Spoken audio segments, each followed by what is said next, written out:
And welcome back to the channel. As always, I'd like to thank those of you who have liked the videos and have subscribed to the channel. I'll keep making the videos if you keep watching them. Also, a few more shout outs. First of all, to the team at Atherton Indoor Range. Thank you very much for allowing me to shoot this video here. Secondly, to Optics Warehouse, where I purchased the scope, which is the 10 to 50 by 60 Cytron S3. And finally, last but not least, Sam Daly at Ron Daly Air Guns, where I purchased the actual rifle itself, which is the Anschutz 9015 Ron Daly Air Guns Black Edition, and it's a limited edition rifle. Now, I've had this rifle for a good few months now, and I wanted to take my time with this particular rifle because of its prestige and cost, so that I can give you guys my accurate, honest opinion on from having owned it. And so far, I really like the rifle. The trigger on this rifle is unbelievable. When you shoot it off the bench, you can tell you're shooting like ultimate pristine quality rifle. What I found is though, I've had to spend some time finding the pellets that it likes, and also where I shoot it currently, there's a lot of people who have different batches of pellets from different times. They've bought pellets in like 20-30 tin loads and have managed to keep them for a good few years, and I found that some of the pellets that it actually likes, unfortunately, you can't get a hold of. But what I found is the pellets that it currently likes the best are these, which are the QIS Streamlined 8.48s in 4.5, and so far the rifle's performing like really well with it. I wanted to give you a quick overview of what you get with the rifle, or what I got with the rifle when I ordered it. First of all, it comes in this beautiful anodized aluminium stock, which is made by Warren Edwards, and again, the stock itself is phenomenal, to be fair. And again, you can see Warren's trademark over here, and also over here on the butt. Now this, and also the cheek piece, I've removed because I put this in a bag on the bench. So you'll see it shortly, because I'm going to do a part 2 associated with this video, which is me shooting a target out at 25 meters. Also, it comes with this beautiful laminate grip, which has multiple positions on it for essentially thumb wrap round, or if you want to rest your thumb forward. The trigger on the Anschutz, now everybody keeps raving about this, and I didn't believe it until I tried it. It is seriously something else. It's got such a beautiful first stage on it, and it's very pronounced. And then the second stage is, the word crisp doesn't describe it. If you get a chance to try an Anschutz trigger, you have to try it. And then again, the best thing is that from there, out of the box, I thought this was a fantastic trigger.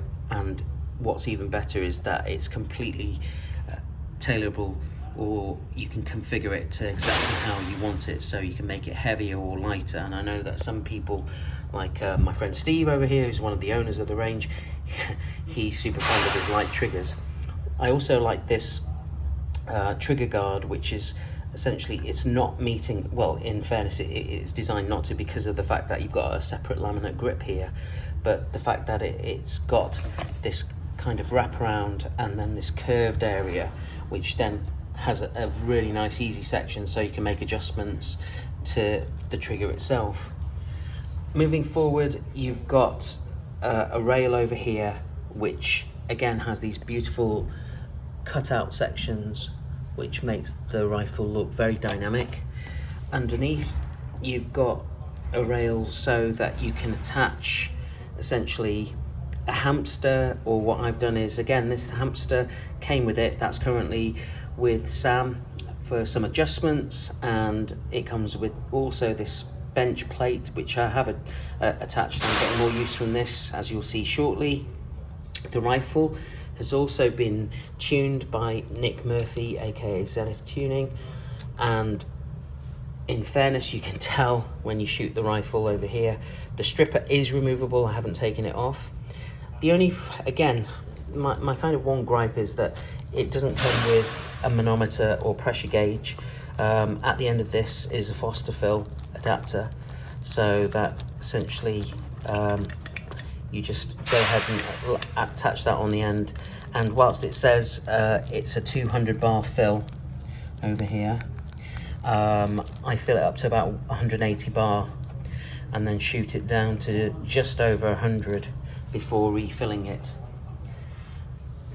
Here's essentially what comes with the rifle as well. You've got a little case which has some form of quality control from essentially the manufacturer, a sheet checkbook. Again, I'm not going to go into massive detail on this. And then you've got essentially a slew of different parts, like for example that goes into the butt plate over here at the bottom, so if you want to shoot field target or HFT. Then you've got a variety of Allen keys. You've got some devices so you can fill up the cylinder directly, because you can remove the cylinder. You've got a Foster fill adapter over here. I haven't attached it to anything because the bottles I use at home and also over here have got them on already. So that's the rifle. I'm also really pleased with the scope, the Citron S3. Now, I've probably talked about this before, but this is I think my second Citron. And in terms of quality of glass, it's amazing. But having said that, the Falcon scopes are equally as good.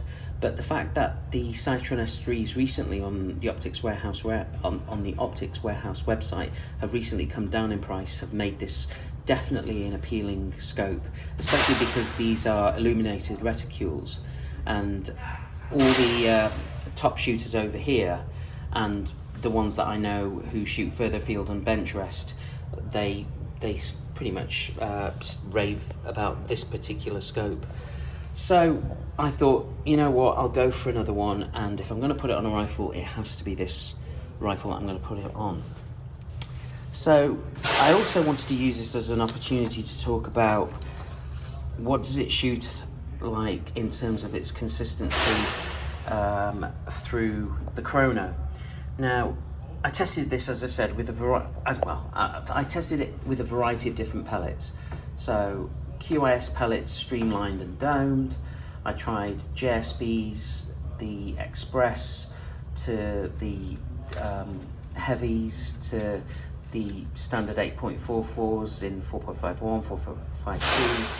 I also tried out a variety of different H&Ns, from the field target trophies to the Barracuda 8s, and out of all of them, these were the pellets it liked the best. So just to show you in terms of a consistency, in terms of power, this thing was shooting at roughly on average 11.3 foot-pounds, and these are unweighed, unsorted pellets out of the box. But it had a standard deviation of 0.1. Now, I was going to, unfortunately, in a rush to print this off, print off the feet per second, but the feet per second predominantly resided between 770 foot-pounds to about 778 foot-pounds, roughly. I'm giving you some rough estimates here. If I'm incorrect, so please correct me via the comments. But I was expecting this from this rifle, to be fair, because of its prestige, as I said. So what I want to do now is take this rifle and set it up over here. Now, I'm in the rimfire section of Atherton Indoor Range, and I'm going to send this target back 25 meters.